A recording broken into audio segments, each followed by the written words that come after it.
My wedding day started with an unthinkable blow. My father refused to walk me down the aisle. His reason? My sister Vanessa, a longtime rival, had thrown a party on the very same day. But when he discovered who stepped into his role, his reaction was explosive. I'm Adrien, 29 years old. My wedding was nearly ruined when my dad prioritized Vanessa over me. He'd already committed to walking me, but then she abruptly scheduled her event. My constantly jealous sister seemed to have won yet again. Still, Dad never anticipated my unconventional choice, and his response still sends chills down my spine. Before I go on, tell me where you're watching from in the comments. Please hit that like button and subscribe to hear more family drama. Stories that might just make your own seem perfectly ordinary. Outwardly, our family seemed ideal, growing up in a typical middle-class area of Allentown, Pennsylvania. Our humble two-story house, complete with a white picket fence and immaculate garden, was admired by neighbors. Every spring, Mom would plant vibrant tulips, and Dad spent weekends patiently teaching me to ride a bike or play baseball. These are the cherished memories I cling to. My father, Richard, was my undeniable hero during my formative years. He stood 6 feet tall with distinguished salt and pepper hair that appeared early in his 30s, possessing a commanding aura yet the kindest smile. As a financial advisor at a local firm, he always wore sharp suits, making him look like a film star in my young eyes.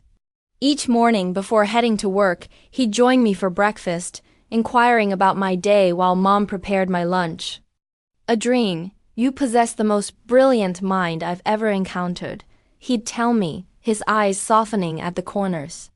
You're destined to change the world one day. Those affirmations meant everything to me.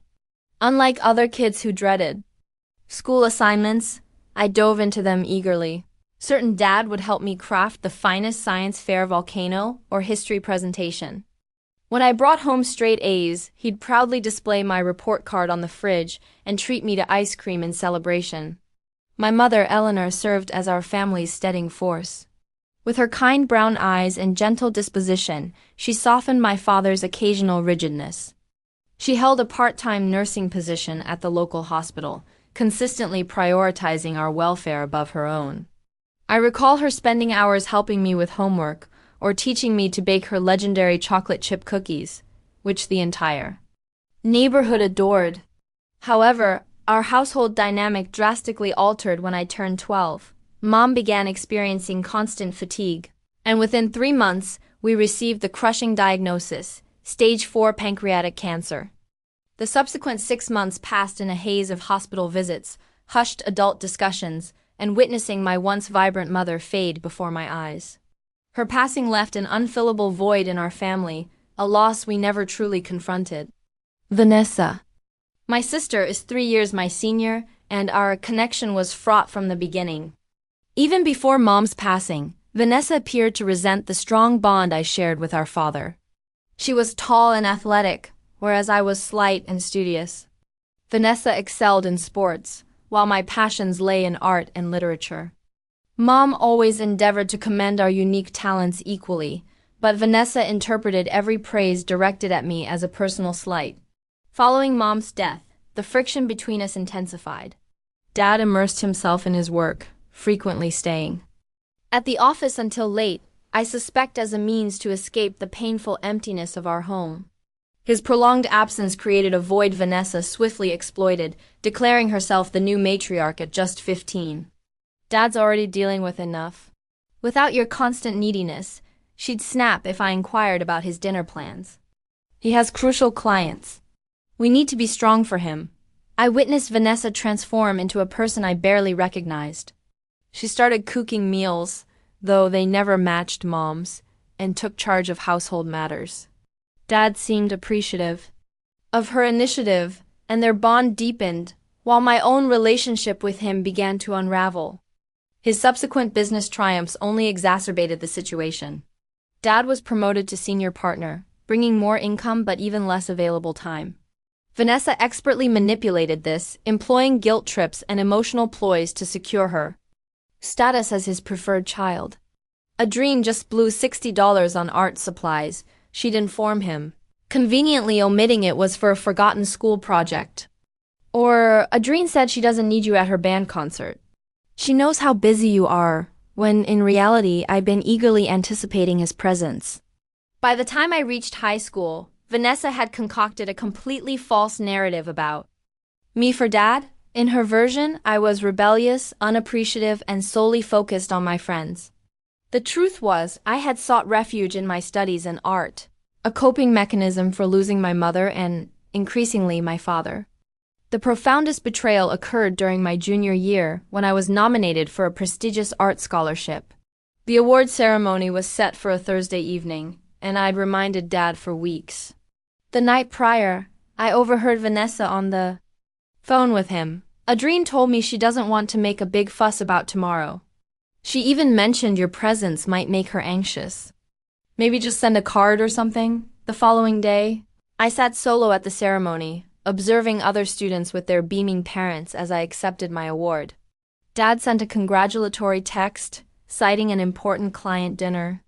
I later learned from his assistant that Vanessa had actually called his office, falsely claiming I'd requested to reschedule, leading him to book another engagement. When I confronted her, Vanessa merely shrugged. You always crave all the attention. It's pathetic. At 18, I was desperate to leave for college. I applied to universities across the state, craving distance from the poisonous atmosphere at home. The University of Pittsburgh offered a partial scholarship, and I immersed myself in campus life, restricting visits home to major holidays where I'd tolerate Vanessa's veiled insults and my father's polite detachment. It was during my sophomore year that I met Benjamin. We were in the same English literature class, and he asked to borrow my notes after missing a lecture due to the flu. Tall, with compassionate eyes and a quick smile, Benjamin was an engineering student, his logical mind complementing my more artistic thinking. Our initial coffee meeting to exchange notes blossomed into a 3-hour conversation, and within a month, we were inseparable. Benjamin hailed from a warm, lively family who instantly accepted me. His mother, Lovra, a kindergarten teacher, possessed a knack for making everyone feel cherished. His father, Henry, a civil engineer, had a dry wit, and his younger brother, Noah, all welcomed me into their home as if I'd always belonged. Through 4 years of college and into our burgeoning careers, Benjamin remained my steadfast support.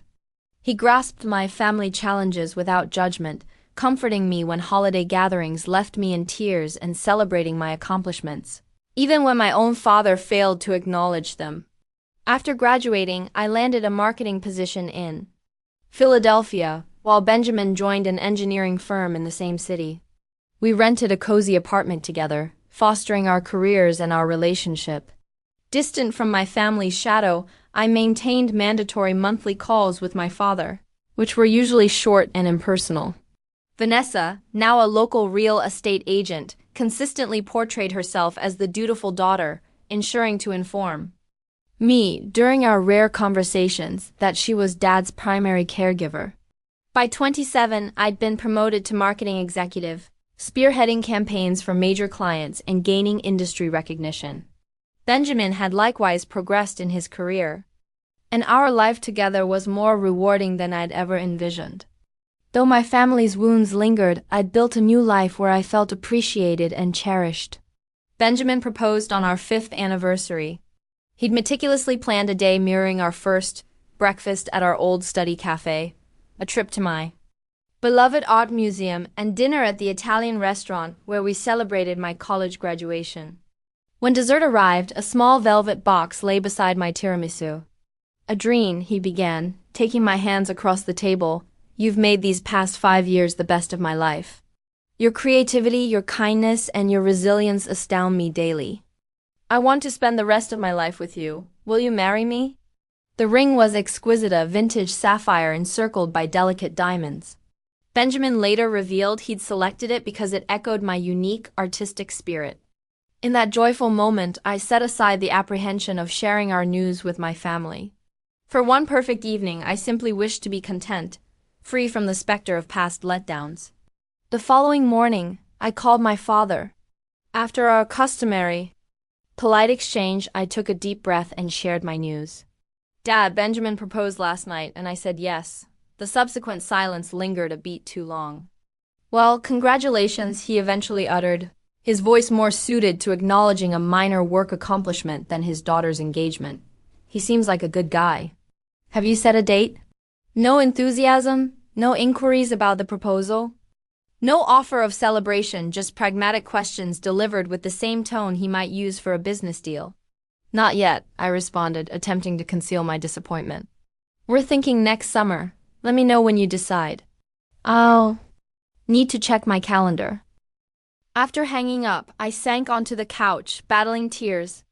Benjamin found me there moments later and instantly comprehended. He'll come around, he reassured me, though I sensed even he wasn't entirely convinced. Vanessa's response proved even more telling.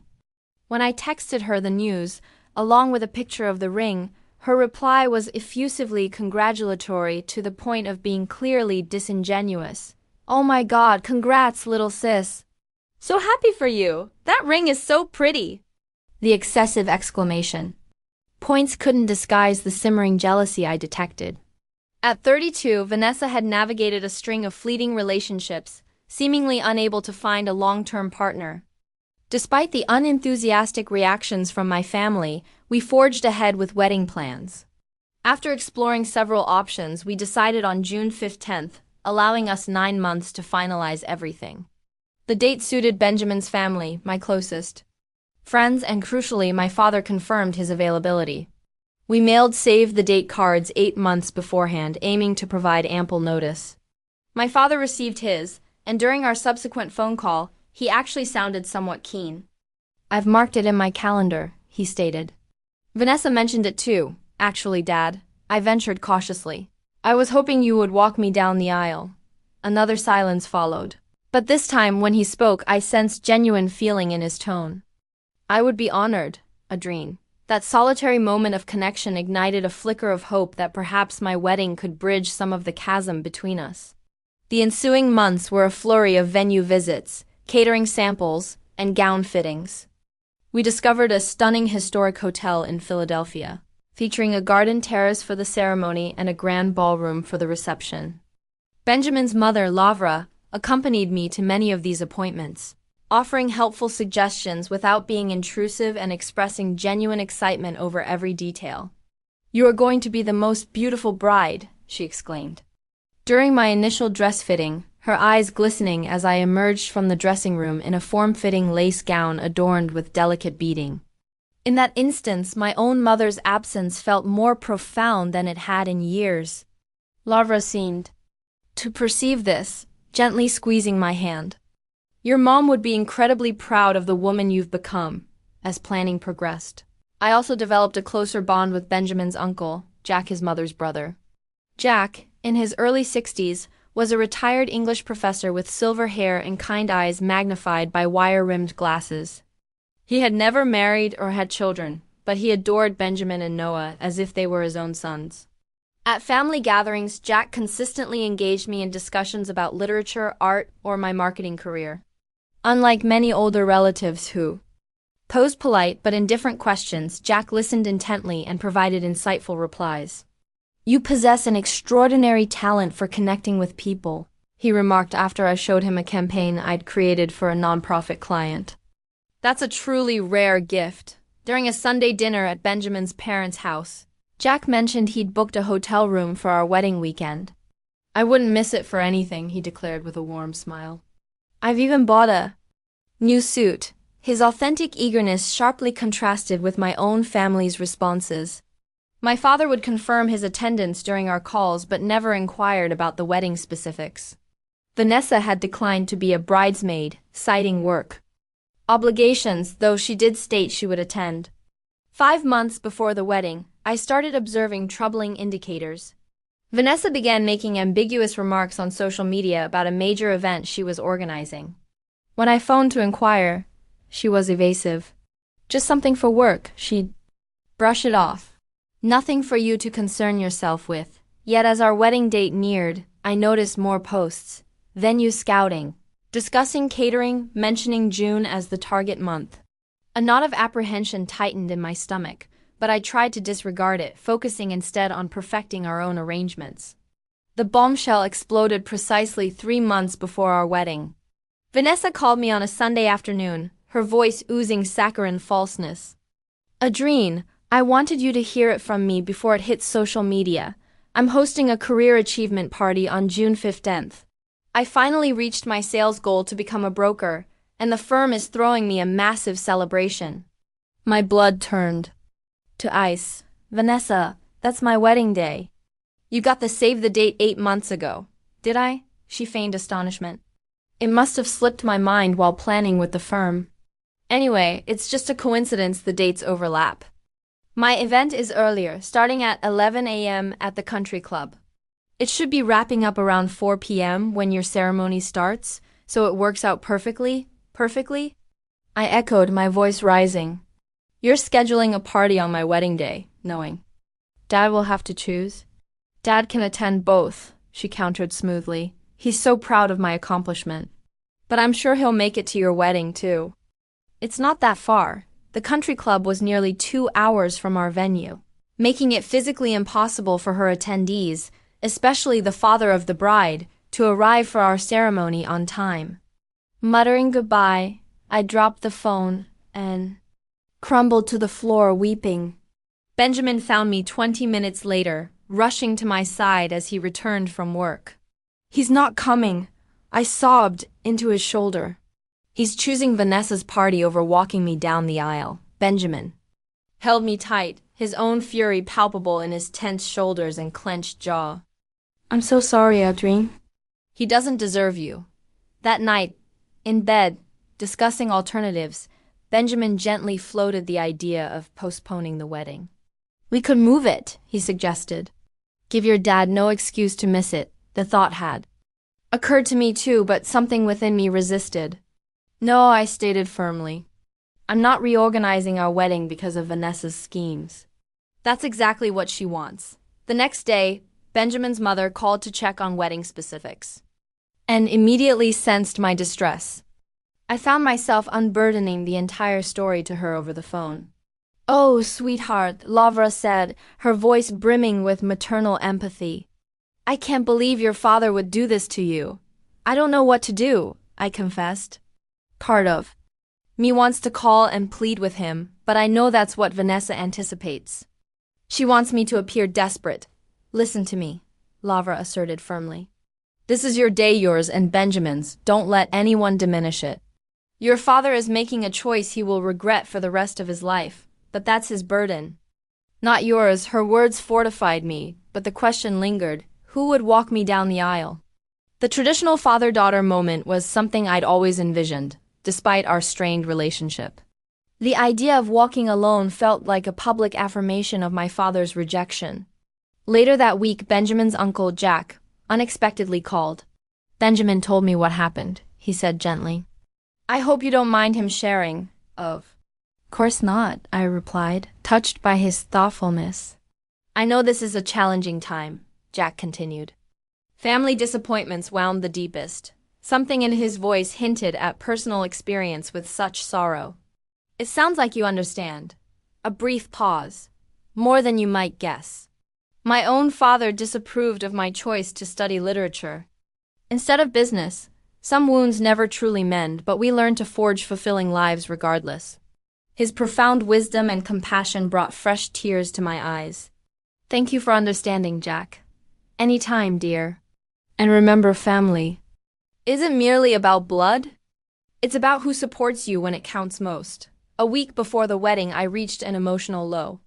Despite excited emails from friends arriving and final vendor confirmations, I found myself on our bathroom floor at midnight, overwhelmed by sorrow. The wedding was shaping up beautifully, save for the gaping void left by my father's absence. The following morning, Benjamin suggested I meet his mother for lunch. Mom really wants to see you, he said. Just the two of you. Lavra waited at a quiet corner table in a small cafe. She stood to embrace me tightly before we sat. Benjamin's worried about you, she said, reaching across the table to squeeze my hand. We all are. I'm trying to be strong, I replied, stirring my tea idly. I keep telling myself it doesn't matter, that I'm better off without Dad there if this is how he treats me. But then I imagine walking into the ceremony alone, and I just feel utterly abandoned. Laura's voice softened. It's okay to feel that way, Adrien. What your father is doing is wrong, and you have every right to be hurt. We ordered lunch, though I had little appetite. As we absent-mindedly ate our salads, Lavra seemed to gather her thoughts. There's something I think you should know. She finally began. Something about Jack that might clarify why he called you. I looked up, intrigued. What about him? Jack is actually my late husband's brother, she clarified. When I met Henry, Jack was already estranged from their parents. Their father was a very rigid, traditional man who never forgave Jack for pursuing academia over the family construction business. I nodded, recalling Jack's comment about his father missing his graduation. What you might not know is that I was married once before Henry, Lavra continued. A brief, unfortunate union when I was quite young. When I decided to marry Henry, my father refused to attend, deeming it shameful for me to have a second wedding. He claimed it would embarrass him among his friends. That's terrible, I murmured. It was Jack who offered to walk me down the aisle, she said, a faint smile forming. He understood the pain of parental rejection. He told me, Lavra, you deserve to be given away by someone who celebrates your happiness, not someone who judges it. Her narrative deeply resonated with my own predicament. I had no idea Jack did that for you. He never had children of his own. Lavra continued, but he's been the most incredible uncle to Benjamin and Noah. He attends every school play, every graduation, every significant event. She was too discreet to say it directly, yet the idea began to crystallize in my mind. Do you think? I started tentatively. Would it be improper to ask Jack if he would walk me down the aisle? Laura's eyes welled with tears. Oh, sweetheart, I think it would mean the world to him.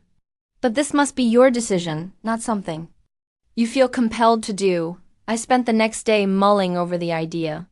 Jack had consistently demonstrated sincere interest in my life and had been nothing but kind since I became part of Benjamin's family. There was a certain poetic justice in being escorted down the aisle by someone who genuinely understood parental abandonment. That evening, I called Jack and asked if we could meet for coffee the following day. He readily agreed, and we arranged to meet at a bookstore cafe near his apartment. When I arrived, Jack was already there, a stack of books on the table and 2 coffees waiting. I took the liberty of ordering your usual, he said with a warm smile. Vanilla latte with an extra shot, right? The fact that he remembered such a minor detail about me only reinforced what I already knew about his character. After some light conversation about his recent book purchases, I summoned my courage. Jack, there's something I wanted to ask you. He set down his coffee cup, giving me his undivided attention. Anything, Adrien. I don't know if Benjamin told you, but my father has decided not to walk me down the aisle. The words still stung to utter aloud. Jack nodded solemnly. Benjamin mentioned there was some difficulty. I'm truly sorry you're experiencing this. I took a deep breath. Lavra told me how you walked her down the aisle at her wedding to Henry, and how significant that was to her. I was wondering. I would be honored if you would consider doing the same for me. Jack's expression shifted from surprise to profound emotion. For a moment he seemed speechless, his eyes glistening with unshed tears. Adrien, he finally managed, his voice thick. I cannot express what this means to me. Are you certain? This should be a special moment with someone you're very close to. I am absolutely certain, I affirmed, growing more confident by the second. You have shown me more genuine interest and unwavering support in the years I've known you than my father has in a decade. I would be proud to have you walk me down the aisle. Jack reached across the table and clasped my hand. Then I accept with all my heart. It would be one of the greatest honors of my life. The immense burden that had weighed on me for weeks suddenly lifted. Jack was right. Family was defined by who showed up, not just shared DNA. The last few days before the wedding were a flurry of activity. Final vendor confirmations, assembling welcome bags and greeting arriving out of town Guests. Through it all, a newfound sense of peace settled over me regarding my decision. I made one final attempt to contact my father, calling him 3 days before the wedding. Dad, I just wanted to confirm if you're still planning to attend the reception. Yes, I should make it after Vanessa's event, he replied, sounding distracted. Probably around 7:30 or 8. I swallowed hard. I also wanted you to know that I've asked Benjamin's uncle, Jack, to walk me down the aisle. A pause. Who? Jack Harris. Benjamin's uncle. He's been incredibly supportive throughout our relationship. I see. His tone was inscrutable. Well, I suppose someone has to do it if I can't be there on time. His dismissive remark only affirmed I'd made the correct choice. The night before the wedding, we hosted a small rehearsal dinner at a restaurant near the hotel. Jack attended, looking sharp in a charcoal suit. During the dinner, he stood to offer a toast that brought tears to many eyes. To Adrien and Benjamin, he began, raising his glass. True love isn't just about finding the right person, but also about cultivating a chosen family that uplifts and celebrates you. I've watched your relationship flourish over these years, and the care and respect you show each other fills me with hope for the future. I am profoundly honored to play a small part in your special day tomorrow. Later that evening, as guests departed, I checked social media one last time and saw posts from Vanessa about her career celebration. The photos depicted nothing more than simple decorations in her apartment, with perhaps a dozen people tagged. It was clearly not the grand corporate event she'd described, just a regular house party she'd deliberately scheduled to interfere with my wedding. The realization should have stung, but instead, I felt a strange clarity. The truth about my sister's true feelings had finally dawned on me. Her jealousy ran so deep she would sabotage one of the most significant days of my life purely out of malice. I closed the app and powered off my phone, resolute in not letting her negativity taint the eve of my wedding. Tomorrow would be about love, not family drama. I awoke on my wedding day to bright sunshine pouring through the hotel room curtains. My 3 bridesmaids, all college and work friends, arrived early with coffee and pastries, their enthusiasm contagious. The hairstylist and makeup artist appeared at 9 o'clock, and the preparations began in earnest. As my friend Sophia had her hair styled, my phone chimed with a text from my father. Good luck today. Vanessa's event starts at 11 o'clock, if it wraps up early. I might make it to the reception by 7 or 8. Save me some cake. Not a single word of regret for missing the ceremony. No congratulations. No, I love you. Just a stark reminder that Vanessa's party was his priority. I handed the phone to my bridesmaid, Zoe, speechless. She read it, shaking her head in disbelief. He's unbelievable, she muttered, pulling me into a supportive hug. Try not to let it spoil your day. Around noon, a knock came at the suite door. When Sophia opened it, Jack stood there, impeccably dressed in his tuxedo, holding a small gift box. I hope I'm not interrupting the preparations, he said. I just wanted to drop this off for Adrien before the ceremony. I invited him in, touched by his consideration. The bridesmaids subtly retreated to the bedroom, granting us privacy. You look absolutely radiant, Jack observed, his eyes crinkling with sincere warmth. Benjamin is a very lucky young man. Thank you for coming, I replied. And for everything. Jack handed me the small box. I wanted you to have this today. It belonged to my mother, and I've been saving it for a special occasion. Inside lay a delicate vintage handkerchief, intricately laced and embroidered with tiny blue flowers. Something old, something blue, Jack explained. My mother carried it on her wedding day in 1930. I thought perhaps you might like to have it with you today. Tears welled in my eyes at the sentiment. It's beautiful, Jack. I would be honored. There's one more thing, he added, reaching into his pocket. Lavra asked me to give you this. It was meant to be a surprise. He presented a small velvet pouch. Inside was a delicate silver bracelet with a single charm, a paintbrush crossed with a pen. She remembered you telling her how you loved both writing and painting as a child, Jack explained. She wanted you to have a reminder of your creative spirit on your wedding day. The profundity of these gestures overwhelmed me. These individuals, bound to me by no blood relation, had demonstrated more genuine care for my well-being than my own family. Please thank her for me, I managed, fastening the bracelet around my wrist. I'll thank her properly later, but this means so much. Jack nodded, comprehending the depth of my emotions. I should let you continue getting ready. I'll see you before the ceremony. As the afternoon wore on, I focused on the day's joy, not my father's absence. My bridesmaids helped me into my fitted lace gown, with its delicate beading and sweetheart neckline. With my hair elegantly styled in an updo adorned with small white flowers, my mother's pearl earrings, Laura's bracelet, and Jack's handkerchief tucked into my bouquet, I felt ready to walk down the aisle. At 3:30, the photographer arrived for pre-ceremony photos. As we finished, another knock sounded. It was Benjamin's mother, Lavra. "Oh, Adrien," she gasped, her eyes brimming with tears. "You are absolutely stunning." She hugged me gently, careful of my dress. "Jack is waiting in the lobby whenever you're ready." 10 minutes before 4, I walked to the garden terrace, where the ceremony would be held.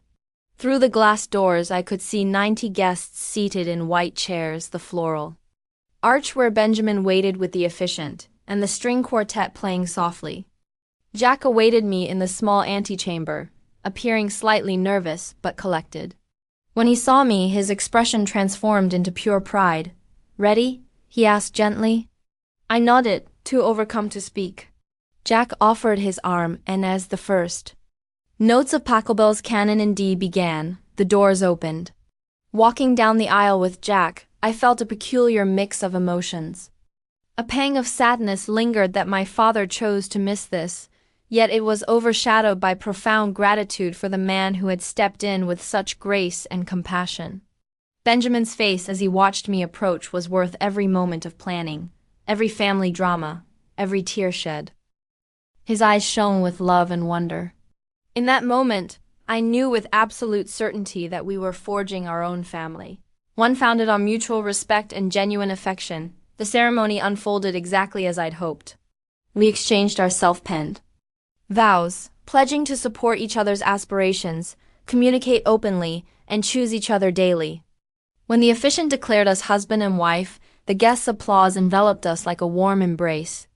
The ensuing cocktail hour and dinner were filled with laughter, heartfelt toasts, and joyous dancing. Benjamin's father delivered a moving speech welcoming me to the family, and Jack's toast brought tears to many eyes as he spoke of witnessing young love bloom. By 8:30 p.m., it was evident my father wouldn't even make the reception.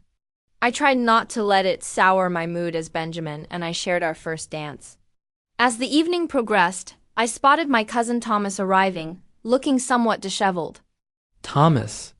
My mother's nephew, wasn't a close confidant, but he'd always been kind and one of the few family members who maintained ties with both Vanessa and me.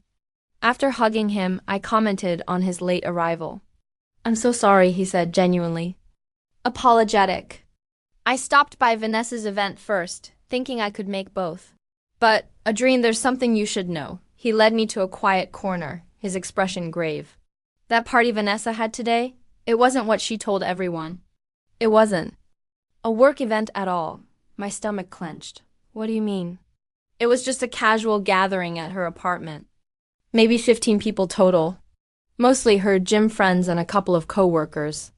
No company recognition, no achievement celebration.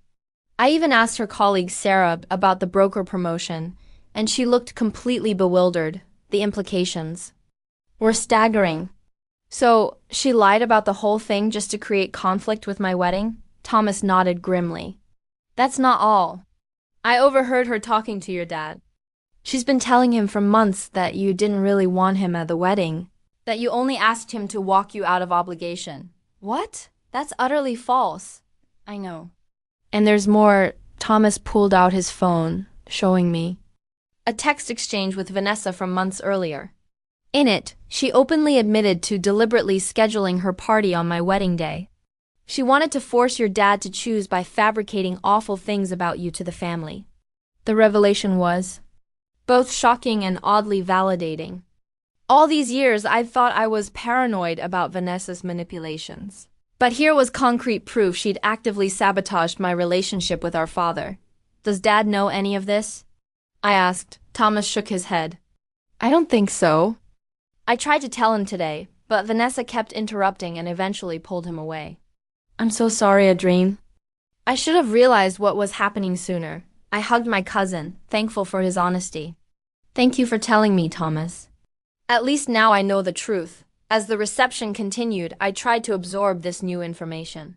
Part of me yearned to call my father immediately and expose Vanessa's deceit.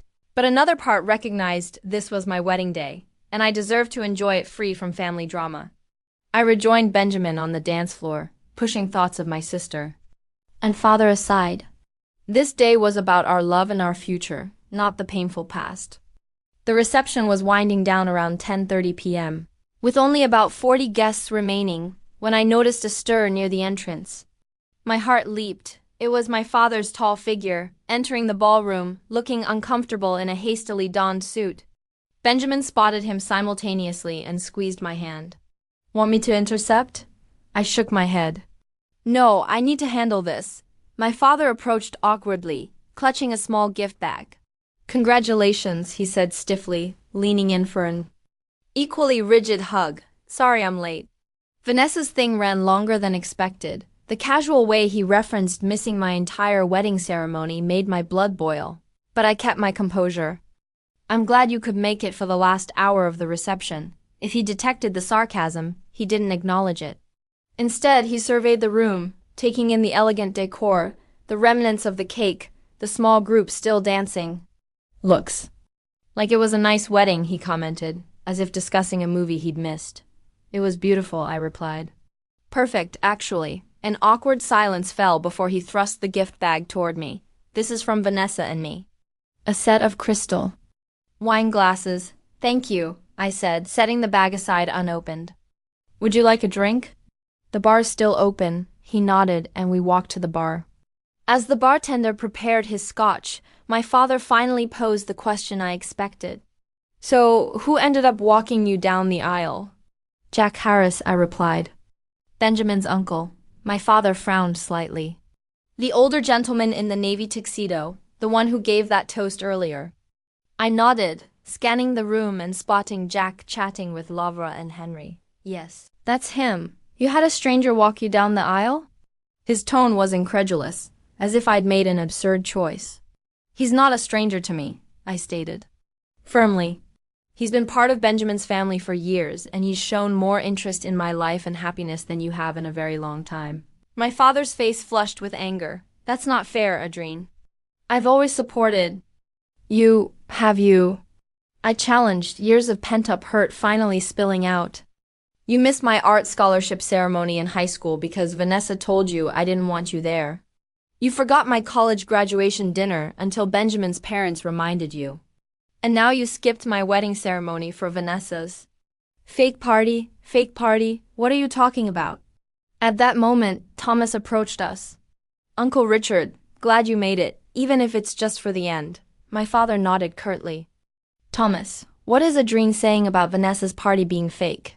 Thomas looked between us, realizing he'd stumbled into a tense conversation. "I was just telling Adrien earlier the party today wasn't a work event. It was just a casual Get-together at Vanessa's apartment. That can't be right," my father insisted. "Vanessa said it was for her broker promotion. The firm sponsored it." I asked her colleague Sarah about it. Thomas calmly responded, "No promotion, no company event.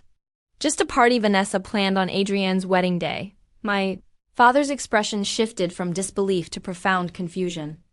Before he could reply, Jack approached. "Adrien, Benjamin's looking for you." "I believe it's almost time for the sparkler send-off." My father glared at Jack with barely concealed hostility. "You must be the uncle who walked my daughter down the aisle." Jack extended his hand politely. "Jack Harris." "You must be Richard." "It's good to finally meet you." My father ignored the outstretched hand. "I don't understand why my daughter needed a stranger to take my place at her wedding." "Dad, stop it," I hissed, mortified by his behavior. Jack remained composed. "Mr. Evans, I understand your distress, but this is neither the time nor place for this conversation. Today is about Adrienne and Benjamin's marriage, not past grievances." "Don't tell me what this day is about," my father snapped. "She's my daughter."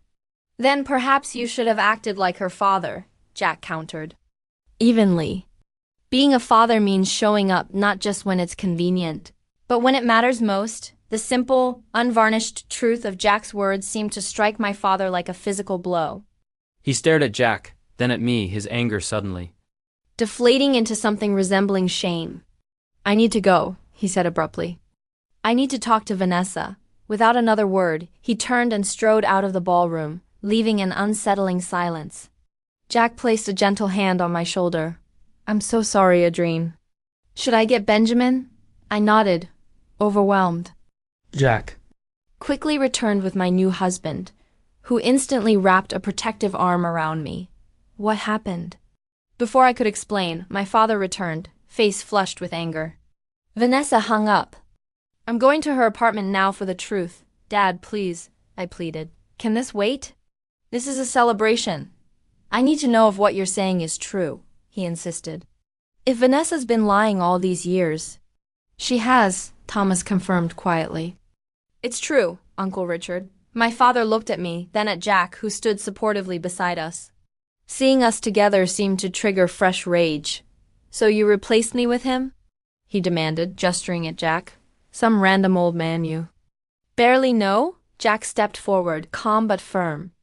Mr. Evans, I understand you're upset, but this is neither the time nor place. Today is about Adrienne and Benjamin's marriage, not past grievances. Don't tell me what this day is about. My father snapped. She's my daughter. Then perhaps you should have acted like her father, Jack countered evenly. Being a father means showing up, not just when it's convenient. But when it matters most, the simple truth of Jack's words seemed to hit my father profoundly. He stared at Jack, then at me, his anger deflating into shame. I need to go, he said abruptly. I need to talk to Vanessa. Without another word, he turned and strode out, leaving an uncomfortable silence. Benjamin pulled me close. Are you okay? I nodded, tears threatening. I just wish he'd seen the truth sooner. Jack's steady presence was comforting. Family revelations are never easy, Adrienne. But sometimes they're necessary for healing. Lavra and Henry joined us, hugging me. Don't let this overshadow your beautiful day. You and Benjamin deserve all the happiness. We rejoined thee. Remaining guests for the sparkler send-off, creating a magical tunnel of light. As Benjamin and I ran through to our waiting car, despite the confrontation with my father, a curious sense of peace settled over me. The truth was finally exposed. Whatever came next, I now had a new family who truly valued me. Benjamin and I spent 2 blissful weeks honeymooning in Greece, exploring ancient ruins by day and enjoying romantic dinners by the Mediterranean. The distance from family drama allowed me to process everything and gain perspective on our wedding day revelations. I'd muted notifications from my father and Vanessa, determined to cherish this special time with my new husband. But upon returning to our Philadelphia apartment, reality waited in my voicemails and email inbox. There were 5 messages from my father, each progressively more apologetic. The final one, left just 3 days before our return, was particularly raw. Adrien, I don't know if you're listening, but I need to tell you. You were right about Vanessa. After the wedding, I went to her apartment and confronted her with those text messages Thomas showed me. At first, she denied everything, but when I pressed her, she finally admitted the truth. She's been manipulating both of us for years, telling me you didn't want me in your life while telling you I was too busy for you. I can't believe I was so blind. I understand if you never want to speak to me again, but I hope someday you'll give me a chance to make this right. I'm so sorry I missed your wedding. It was unforgivable. There were no messages from Vanessa, but a curt email stated she was taking time away from family drama and would be traveling for work indefinitely. I sat on our couch, staring at my phone long after the messages ended. Benjamin sat beside me, silently holding my hand. What are you thinking? He finally asked. I don't know, I admitted. Part of me feels vindicated that Dad finally sees the truth about Vanessa, but another part is just sad for all the years we lost. Do you want to call him back? I considered the question carefully. Not yet. I need time to figure out what I want this relationship to look like going forward. If I even want one at all, the ensuing weeks were a whirlwind of thank you notes, returning to work and settling into married life. I maintained regular contact with Benjamin's family, particularly Jack, who called every Sunday evening to check in. How are you doing, Adrien? He'd ask, his voice warm with genuine concern. Our discussions spanned from books we were reading to work projects and deeper conversations about family and forgiveness. Jack never pressured me to reconcile with my father, but his own experiences offered invaluable perspective. Forgiveness isn't about condoning behavior, he told me during one call. It's about liberating yourself from the burden of resentment. Whatever you decide about your relationship with your father, ensure it brings you peace. A month after our return, I finally called my father. We arranged to meet at a neutral cafe, halfway between Philadelphia and Allentown. He was already there when I arrived, looking older and more worn than I remembered from the wedding. He rose awkwardly as I approached the table. "Adrien, thank you for coming," he said, his voice thick with emotion. We sat, ordering coffee to occupy our hands. "I don't even know where to begin," he confessed after our drinks arrived. "I failed you so completely." "Yes, you did," I agreed, unwilling to sugarcoat the truth. "But I want to understand how it happened. How did you not see what Vanessa was doing all these years?"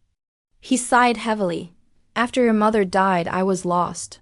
Vanessa stepped up to manage things at home, and I was grateful. It was simpler to believe her version of events than to confront my own grief and inadequacy as a single parent. She became my conduit to you, filtering everything through her lens.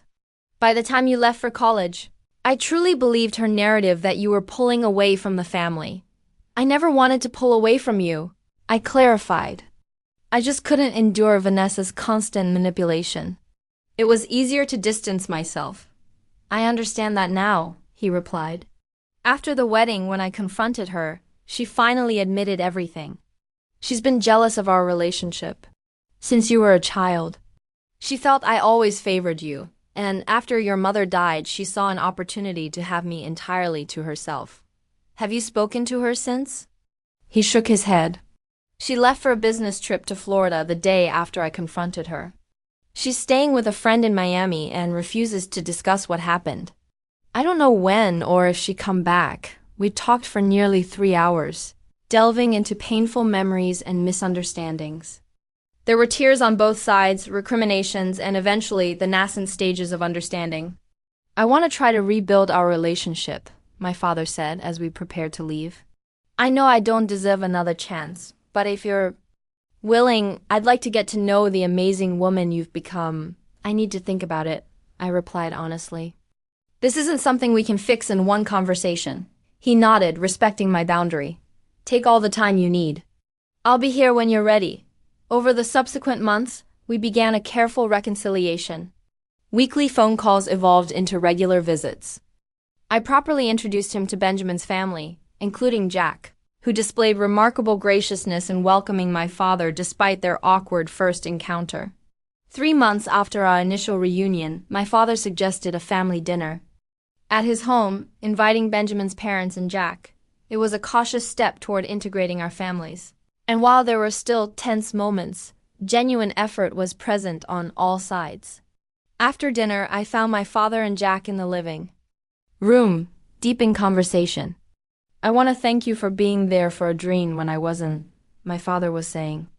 "Walking her down the aisle should have been my privilege, but you did it with honor." Jack nodded thoughtfully. "She is a truly remarkable young woman. You should be immensely proud of who she has become, largely through her own strength and determination." "I am," my father agreed. "I just wish I had been more present to witness it unfold." Their conversation instilled hope that perhaps the past's wounds could genuinely heal with time and commitment. Vanessa remained aloof, occasionally sending impersonal texts or holiday cards, but consistently avoiding any real discussion about the past. I came to accept that some relationships might never fully mend, and that was perfectly fine. 6 months. After the wedding, we hosted our first Thanksgiving as a married couple. Our dining table overflowed with Benjamin's family, my father, cousin Thomas, and a few close friends. Vanessa was invited but declined without explanation. As we shared what we were thankful for, my father's voice cracked with emotion. "I'm thankful for second chances," he said simply, "and for a daughter whose capacity for forgiveness humbles me daily." When it was Jack's turn, he smiled warmly at everyone. "I am thankful for the reminder that family is forged through love and conscious choice, not merely biology." And I am especially thankful to have gained another niece in Adrien, whose courage and grace continually inspire me. On our 1-year anniversary, Benjamin and I hosted a small dinner party to celebrate. Jack surprised us with a toast that brought tears to my eyes. 1 year ago, I had the privilege of escorting this beautiful young woman down the aisle to marry the man she loves. What began as an honor became one of the greatest gifts of my life, the opportunity to be part of Adrien and Benjamin's journey. May your marriage continue to flourish in strength and joy. And may you always remember that true family comprises those who choose to love you. Even when it's challenging, as I reflect on the path that led us here, I realize that sometimes life's deepest wounds can pave the way for unexpected healing. My father's absence on my wedding day led to Jack's profound presence, which, in turn, built a bridge for my father's return to my life. The family I now have includes both those I was born into and those I have deliberately chosen. All are imperfect, yet all are invaluable in their own ways. I've learned that forgiveness doesn't equate to forgetting or condoning harmful behavior. It means liberating yourself from the weight of resentment and establishing boundaries that safeguard your heart while allowing for personal growth and transformation. The father who walks you down the aisle should indeed be someone who has journeyed beside you through life's trials, offering unwavering support and love. Sometimes that person shares your DNA, and sometimes they enter your life through other avenues. What matters most isn't who stands beside you on one significant day, but who consistently shows up for all the ordinary days that follow. I am fortunate to have discovered my true tribe, the people who choose me every single day, just as I choose them. Have you ever experienced someone unexpected stepping up for you when family disappointed you? Or perhaps you've been the one to step in when needed. Share your stories in the comments below. If this narrative resonated with you, please hit like and subscribe for more tales of family forgiveness and discovering your unique path. Remember, the most beautiful families are often those we forge through love and conscious choice, not solely those we are born into. Thank you for listening, and may you find your own supportive community, the people who choose you every single day.